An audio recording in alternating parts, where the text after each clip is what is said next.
yang sudah hadir hari ini. Kali ini kita sekadar untuk menyaksikan lebih dulu di press screening dan dilanjutkan dengan press conference untuk film Rumah Singgah. Kita akan tayang mulai 27 Agustus 2026. Ini merupakan film produksi dari Senara bersama dengan Mandela Pictures dan Limelight Pictures, diproduseri oleh Hans Andreas, disutradarai oleh Dian Suno Prasno, dan ide cerita dari Calvin Jayahadi dan juga penulis skenario oleh Raditya. Dan sebelumnya kami juga ingin mengucapkan terima kasih kepada official partner kami, ada Propan, Jiniso, dan juga Guaci Lebo. Jadi buat teman-teman yang hadir pada hari ini, kita ingatkan setelah menonton untuk tetap berada di dalam studio ini karena kita akan lanjutkan dengan press conference bersama dengan teman-teman cast dan filmmaker. Belum Pak Hans untuk mengajak Mandela untuk proyek ini karena pertama sesuatu yang kita menyampaikan untuk humanity, untuk teman-teman kita yang kita melihat sedang perjalanannya yang mereka hadapi itu bukannya hanya berat, tapi bagaimana kita menjadi support system mereka. Dan saya terima kasih sekali lagi dengan Pak Sunu, penulisannya dia beri inspiratif. Semoga message yang disampaikan bisa diterima oleh teman-teman semua dan penonton dan teman-teman lain. Terima kasih. Si Calvin sama Mas Sunu datang, itu kita kepikir siapa nih audiensnya, karena kita nggak mau mungkin sebuah film yang mungkin mengeksploitasi kanker ya. Kebetulan juga saya punya pengalaman pribadi, almarhum ibu saya juga kena kanker payudara, dan saat di pitch idea itu saya merasakan, saya berharap mama masih ada pas ada film ini, karena ibu saya pun meskipun dia salah satu yang mungkin privilege untuk di treatment, tapi yang nggak dia punya itu adalah daya juang. Jadi saya pengen bilang ke Mas Kevin dan Mas Suno untuk ayo kita bikin filmnya itu harus hope-nya itu harus besar karena dari situ kita bisa sebar nih ke masyarakat semua. Sebenarnya itu sih intinya. Dan setelah melihat reaksi dari teman-teman penonton hari ini gimana Mas Hans? Agak sedikit lega nggak sih untuk gimana dengan penerima message yang disampaikan? Semoga teman-teman media semua ambil film ini juga bukan hanya kesedihannya. Kesedihan tadi seperti kamu bilang udah bagian dari cancer. Yang kita inginkan itu adalah bisa dilawan itu dengan cara semangat aja. Akan tayang di seluruh bioskop Indonesia. Dan tanggal 23 akan kami adakan special screening, yaitu untuk anniversary shooting. Kebetulan kami syuting 1 tahun dari dari proses syuting tidak terasa 1 tahun dengan post production dan lain-lain. Jadi kami sangat senang tanggal 23 sudah bisa untuk special screening teman-teman di 10 kota di Indonesia, Jabodetabek khususnya, sekarang Bandung, Tasik, dan lain-lain. Yes. Jadi baru aja hari Minggu kemarin itu kita visit Rumah Singgah dengan Yayasan Kanker Anak Indonesia bareng sama Cio, Messi, sama Rena juga. Kita di sana celebrate 17-an bareng mereka, main games, mewarnai dan lain-lain, dan kita juga sebenarnya get to know caretaker anak-anak ini juga di rumah itu gitu. Dan kita cerita tentang film Rumah Singgah, what this stands for, and mereka excited banget. Jadi film ini tuh nggak cuman buat anak-anak dan para pejuang kanker, tapi kita dedikasikan juga buat para caretakernya juga gitu. And hopefully bisa inspire a lot of people juga dan teman-teman media di sini juga ya. Selamat sore teman-teman media, terima kasih sudah menyaksikan Rumah Singgah. Kita kembali ketika karakter punya latar belakang, itu kembali ke manusia-manusia real di kehidupan kita sebenarnya. Bahwa setiap pemain ataupun siapapun pasti punya rasa itu ya. Jadi tapi yang kita develop bareng adalah semangatnya justru bukan kesedihan ataupun sakitnya, rasa sakitnya, tapi bagaimana dalam hidup ini apa sih yang harus kita perjuangkan, harapan kita. Jadi itu yang kita bawa. Yes, dan sebagai sutradara gimana Mas setelah melihat respon dari teman-teman media? Ini untuk pertama kali di hari ini ya, nanti malam akan ada gala premier, kita lihat responnya. Bukan cuma perempuan yang menangis Mas, temen saya Mas Thomas tuh masih menangis di atas tuh. Ya Mas Thomas itu, sambil lihat yang mata. Terima kasih. Saya rasa juga kalau kita menaruh hati kita di cerita ini di kondisi kehidupan kita juga pasti akan terasa yang sama. Begitupun saya dengan pengalaman pribadi. Aduh, bingung ya mau ngomong apa. Belum nonton aja aku bisa ngerasain juga, jadi ada perasaan haru di dalam hati aku hari ini karena aku sangat menanti film ini. Karena sama aku juga punya film ini punya tempat spesial di hati aku karena aku sebenarnya film ini buat almarhum kakekku juga yang meninggalnya ketika syuting film ini. Jadi ingat gitu rasanya. Kalau karena aku ngajarin aku mungkin banyak sekali, terutama tentang bersyukur dan kalau hidup itu sudah ada jalannya gitu. Yang kita bisa lakukan adalah terus berusaha terima apa yang mungkin susah, tapi kemudian film ini ngajarin kita kalau kita sama orang yang tepat, harapan itu pasti akan selalu ada. Terima kasih ya, kalau sama case-case-nya aku udah pasti sangat bersyukur ketemunya sama mereka karena semuanya punya hati yang lembut dan punya semangat yang benar-benar sama gitu sama kita semua. Nggak perlu repot-repot yang lain kayak mesti harus gimana ya, kita semua tuh dari reading pertama aja tuh kerasa banget kalau semuanya itu tulus gitu untuk film ini, terutama untuk filmmaker yang lain juga gitu, untuk Pak Sunu, Pak Kelvin, paham sekali lah semuanya tuh kerasa banget ketika menyampaikan tujuan film ini tuh memang murni untuk sebarin semangat buat orang-orang yang mungkin lagi di masa sulit gitu. Jadi kalau sama Kes-Kes kita selalu pegangan tangan, berdoa setiap sebelum take adegan-adegan yang mungkin emosional.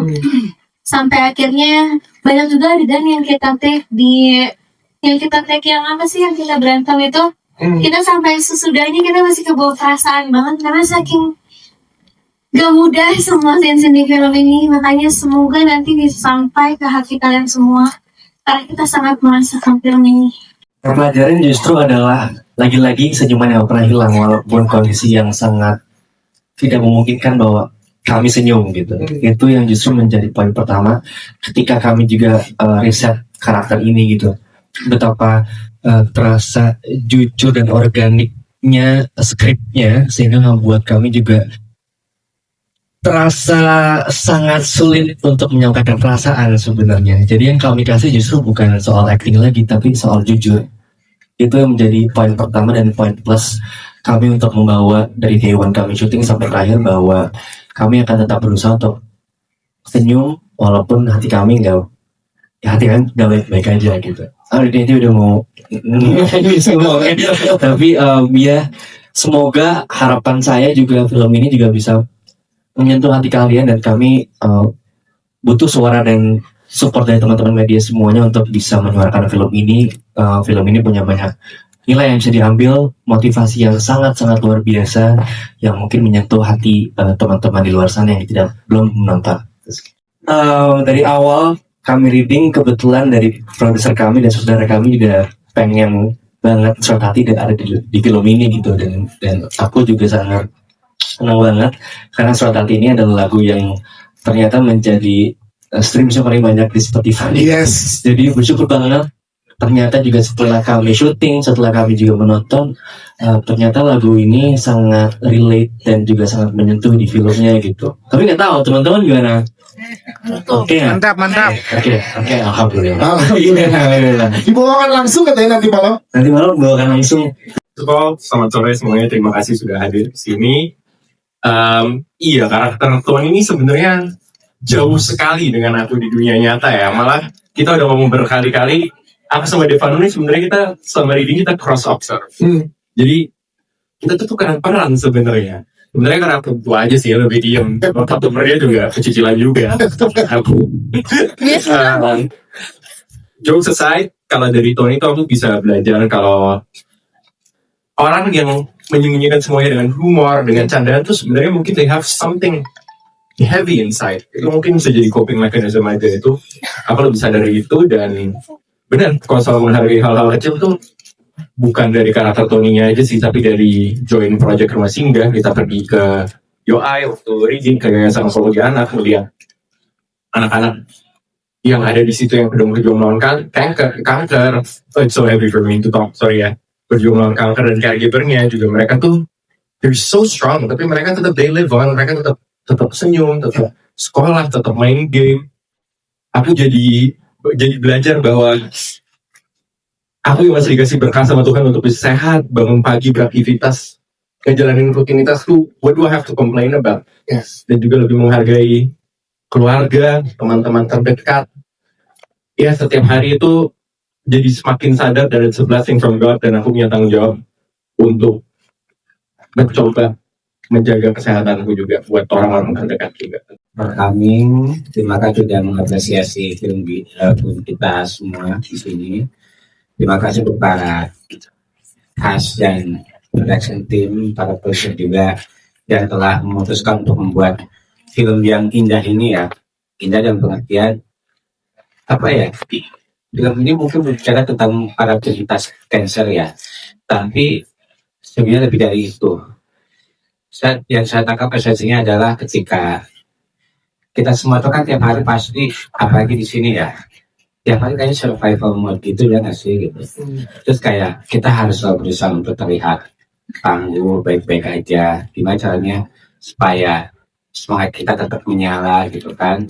Dan film ini mengajarkan kita untuk sulit apapun keadaan itu, pada ini semua bakal baik-baik aja. Film mengajarkan kita tentang orang yang sudah melewati perjuangan yang sebegitu beratnya, pada ini nggak yang kalah. Pada ini kita semua di situ menangkan dengan cara masing-masing kan. Dan jujur ini salah satu buat saya pribadi. Karena selama syuting tuh gue ngerasanya emosional dan hormonal banget ya. Hormonal banget. Dari mulai lidik nangis, mau syuting nangis, terus gimana caranya ketawa, nangis, terharu bareng itu gue kayak ini kan kenapa sih ya nggak sih kayak mungkin karena kita semua we put our effort, we put our heart, we put our sincerity ya, hopefully even more than 100% ya. Yes. Jadinya kita bisa rasain bahwa ini benar-benar film yang benar-benar real, menyentuh, karena emang real dengan kita semua ya. Dan harapan kita semua di sini film ini bisa nyampe ke penonton di luar sana dan bisa memberikan inspirasi bahwasanya seberat apapun hidup pada ini akan berakhir indah dan happy ending. Itu aja sih. Terima kasih. Terima kasih. Tapi satu pertanyaan lagi, sebenarnya Bang Dindo itu tim anak-anak apa tim Bu Andin sih? Ayo.